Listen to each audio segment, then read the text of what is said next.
Hi friends, lucky రెసిపీకి స్వాగతం. ఈరోజు నేను మీకు చూపించబోయే వంటకం ఆయిల్తో పని లేకుండా, గ్యాస్తో పెద్దగా పని లేకుండా ఎంతో ఈజీగా చేసుకునే హెల్తీ రెసిపీ పోహాతో చేస్తున్నాను. దీనికి కావాల్సిన పదార్థాలు: కడిగి 10 నిమిషాల పాటు నానబెట్టుకున్న పోహా. నేను రెడ్ రైస్ పోహా తీసుకున్నాను, మీరు మామూలు పోహా కూడా చేసుకోవచ్చు. తగినంత సాల్టు, మిరియాల పొడి, డ్రై రోస్ట్ చేసుకున్న కరివేపాకు పొడి, వేయించిన జీలకర్ర పొడి, తురిమిన క్యారెట్, తగినంత పెరుగు, తరిగి పెట్టుకున్న కీర, డ్రై రోస్ట్ చేసుకున్న పల్లీలు, తగినన్ని పచ్చిమిర్చి. ఇప్పుడు ఎలా చేసుకోవాలో చెప్తాను. ముందుగా ఒక బౌల్ తీసుకొని అందులో ఈ నానబెట్టుకున్న అటుకులు వేసుకుందాం. తర్వాత కీర వేసుకుందాం.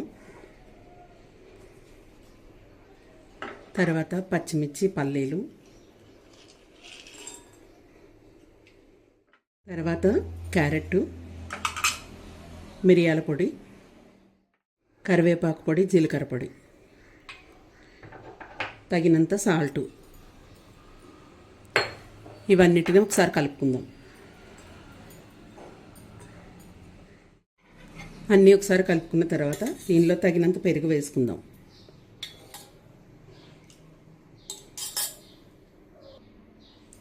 తగినంత పెరుగు వేసుకున్న తర్వాత ఒకసారి అంతా మిక్స్ చేసుకుందాం.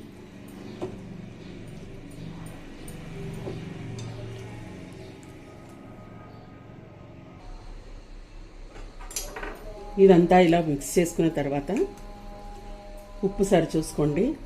ఇంతేనండి, ఎంతో టేస్టీగా, ఆయిల్ అంతా వాడకుండా, గ్యాస్తో పని లేకుండా ఎంతో హెల్తీగా టేస్టీగా చేసుకునే రెసిపీ రెడీ అయిపోయిందండి.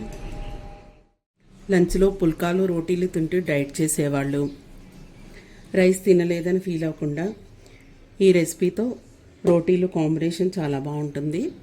అందరూ తప్పకుండా ట్రై చేయండి ఈ రెసిపీని. అలాగే నా ఛానల్ లైక్ చేయండి, షేర్ చేయండి, సబ్స్క్రైబ్ చేయండి. Thank you for watching.